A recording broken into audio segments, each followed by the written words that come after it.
Hey, welcome to the Weekly Wave. Sports betting. Just saying the words probably brings an image to mind. Maybe it's your buddy screaming at the TV over a parlay that hinges on one last three-pointer. Maybe it's an ad you saw during the Super Bowl with a celebrity telling you that it's easy money, it's free money. Or maybe, just maybe, it's you, quietly placing bets on your phone, convincing yourself it's just a little fun. But behind the flashing ads, the excitement, and the idea of fast cash, there's a much deeper story here. Sports betting is exploding, especially in the US. And while it promises entertainment and the thrill of the gamble, we gotta ask ourselves, are we looking at something beneficial, or are we watching an entire generation walk into a trap? Sports betting isn't new. People have been betting on games for centuries, from horse racing in the 1800s to office March Madness pools. The urge to wager on sports is almost instinctual. So what's the difference today? Accessibility.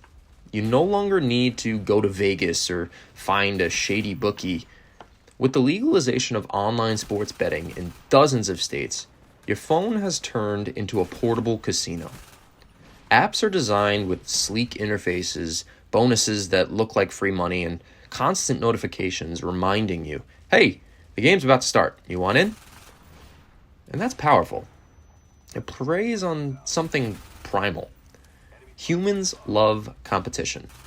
We love rooting for teams, connecting with players, and riding the roller coaster that is a game. Sports betting takes that natural passion and cranks it up a notch. Because now it's not just your team's pride on the line, it's your money.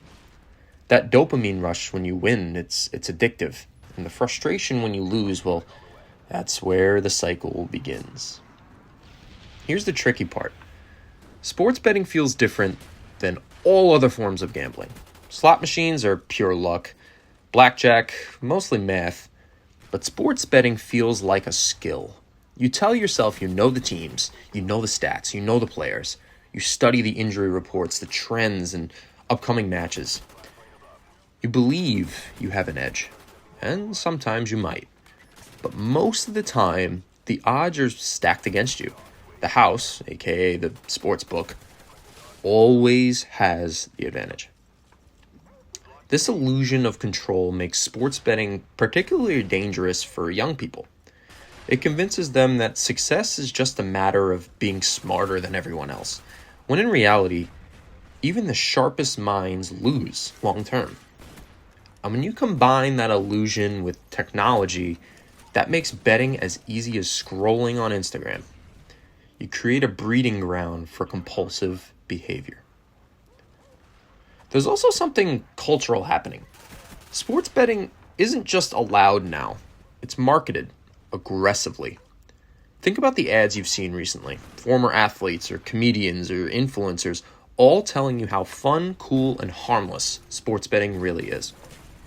It's no longer something done in private or discussed as taboo. It's celebrated. Your favorite podcasts are sponsored by betting apps. Your favorite sports broadcasts have live odds flashing across the screen even as the game is going on. What message does that send? That betting is not only normal but expected. That if you're not in on it, you're missing out, man. For an entire generation of young adults, betting is becoming as normalized as watching the game itself. And that normalization is powerful. It erases the stigma. And in doing so, it erases the caution. Here's where the danger becomes clearer. For many, sports betting starts as fun, but it doesn't stay that way. Losses inevitably pile up. Chasing those losses turns into desperation. And that desperation, well, it leads to a financial stress, debt, or strained relationships, and in some cases, just plain addiction. On a generational level, think about the impact. Young adults already face enough economic challenges, especially Gen Z.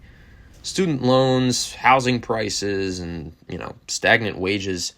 Add gambling losses into the mix, and you're draining wealth from people who can't even really afford it. It's money that could have gone into savings or investments or even just building a stable foundation in your life. Instead, it's being siphoned away into an industry designed to win and take, not to share. Now, listen, no matter what side you're on, let's talk about something a lot of people don't realize. The government is profiting from all of this, and big time. Every legal bet placed in the US gets taxed. States that once banned gambling now see it as a revenue stream. Billions of dollars flow into state budgets from sports betting taxes. That's money funding infrastructure, schools, and programs. But here's the problem. It's money built on losses. The more you lose, the more the state gains. It creates a moral contradiction. On one hand, governments warn about gambling addiction. On the other hand, they advertise, regulate, and promote the very thing causing it, because it funds their budgets and their pockets.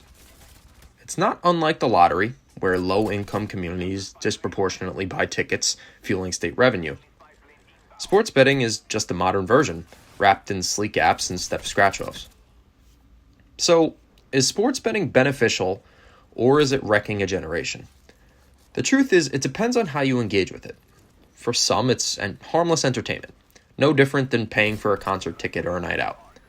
They set limits, they know when to stop, and they never bet more than they can afford to lose. But for many, many others, especially younger adults who are still figuring out money management, it's a trap. A trap disguised as fun, normalized by culture, and enabled by governments and corporations who benefit from your losses.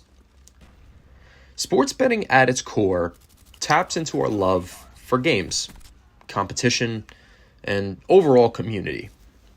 But just because something is fun doesn't mean it's safe. The key is awareness, understanding the risk, setting boundaries, and knowing the difference between entertainment and exploitation. If you bet, please do it responsibly. If you don't, please don't feel left out. It's not the golden ticket it's made out to be. Because in the end, the question isn't just about money.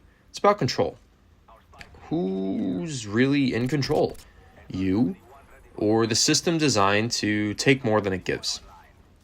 And maybe that's the real bet worth making. The bet on yourself, your future, and your ability to build something lasting instead of giving it away one parlay at a time. Thank you so much for listening.